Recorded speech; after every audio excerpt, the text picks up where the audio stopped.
বাংলাদেশ ছাত্র হিজবুল্লাহর পটুয়াখালী জেলা শাখার সম্মানিত আহ্বায়ক মহোদয় জনাব মাওলানা জহিরুল ইসলাম সাহেব মুতাজিল্লুহুল আলী, সম্মানিত যুগ্ম আহ্বায়ক জনাব মাওলানা নেসারউদ্দিন সাহেব মুতাজিল্লুহুল আলী, ছাত্র হিজবুল্লাহর সম্মানিত বিপ্লবী সভাপতি অত্র মাদ্রাসার সম্মানিত মোহতারাম মুদির জনাব মাওলানা রাহাত হোসেন সাহেব সহ বাংলাদেশ জমিয়তে হিজবুল্লাহর আমার মাথার তাজতুল সম্মানিত মুরব্বিয়ানে আযম, বিভিন্ন স্কুল মাদ্রাসা কলেজের সম্মানিত ছাত্রীরা ইকরাম, শিক্ষক মণ্ডলী, দূরকাছ থেকে আগত বাংলাদেশ জমিয়ত যুব আইম্মা ছাত্র হিজবুল্লাহর সম্মানিত নেতৃবৃন্দ, সিলসিলা সিলসিলাকে ভালোবাসনে वाला সম্মানিত মেহমানানে কেরাম, মহান রব্বুল আমিনের দরবারে লাখো শুকর আদায় করছি যিনি আমাদেরকে হক সিলসিলার এই দাওয়াত ধরে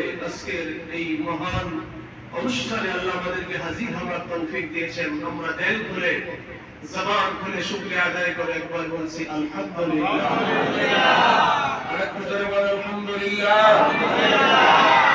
আমি আপনাদের কাছে জানতে চাই, আজকের মোবারক অনুষ্ঠানে এসে আমরা খুশি না বেজার? সবাই বলেন একটু, সবাই জবান খুলে বলেন খুশি না বেজার? খুশি কেন হবেন? খুশি কেন হবেন এর একটি সাইড আমি বলতে চাই।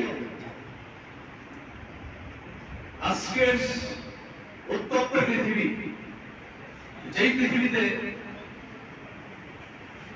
ফিতনা মানুষের কবলে, মানুষের দ্বারে, মানুষের বাড়িতে, ঘরে ঘরে রন্ধ্রে রন্ধ্রে, স্কুল প্রতিষ্ঠান মাদ্রাসার সর্বত্র এমন ভাবে প্রবেশ করছে, পৃথিবী পৃষ্ঠের মানুষগুলো কবরের কাছে গিয়ে আফসোস করে বলবে, ইয়া লাইতানি, হায় আফসোস আমার জীবনের জন্য, যদি আমার বেঁচে থাকার চাইতে আমি মৃত্যু হয়ে যেতে পারতাম, যদি আমার বেঁচে থাকার চাইতে যদি আমি কবরবাসীদের মধ্যে শামিল হতে পারতাম, তাহলে আমার জন্য বড় ভালো হতো।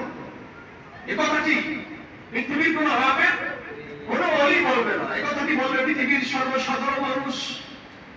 যে সমাজে বাবা ছেলের মধ্যে সম্পর্ক নেই, যে সমাজের মধ্যে মা ছেলের সাথে সম্পর্ক নেই, যে সমাজের মধ্যে স্বামী স্ত্রীর সম্পর্ক নেই, যে সমাজের মধ্যে ছোট বড়র সাথে সম্পর্ক নেই, যে সমাজের সাথে ছোট বড়র মধ্যে ভ্রাতৃত্ব বোধ নেই, যে সমাজে মুসলমানের সাথে পরস্পরের দ্বন্দ্ব, বিশাল সংঘাতে গোটা সমাজ আজ কলুষিত হয়ে যাচ্ছে, সেই সমাজে আজকে আপনাদেরকে ডাক দিয়েছে বদর দিবসের স্মৃতিচারণ করার জন্য। বলেন আলহামদুলিল্লাহ, আর সবাই বলে বলেন আলহামদুলিল্লাহ।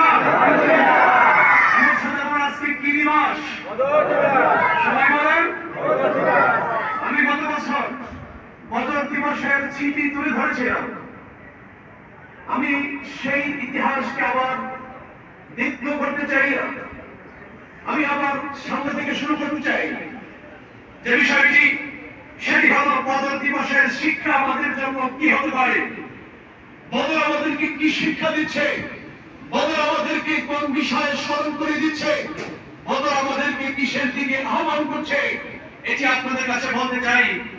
সর্বপ্রথম যে শিক্ষা আমাদেরকে বদর দিচ্ছে, সেটি হলো ইসলামের বিদায় হওয়ার জন্য লক্ষ কোটি মানুষের প্রয়োজন নাই।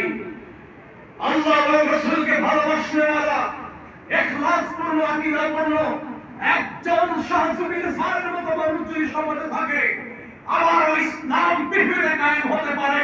তুই হাত তুলে বলুন আল্লাহু আকবার। আরে কি পারে না? আজকে সেই মানুষটির অভাব। আজকে সেই মানুষটি কে হবে? সেই মানুষটি আজকে আমাদেরকে হাত সামনে দিয়ে ডেকে আমাদেরকে মাঠে নামাবে। সেই মানুষটি কে? যিনি আমাদেরকে সুখে দুঃখে এই সিলসিলার খাদেম হিসাবে পাশে দাঁড়াবে। সেই মানুষটি কে? যে মানুষটি আমাদেরকে বিপদে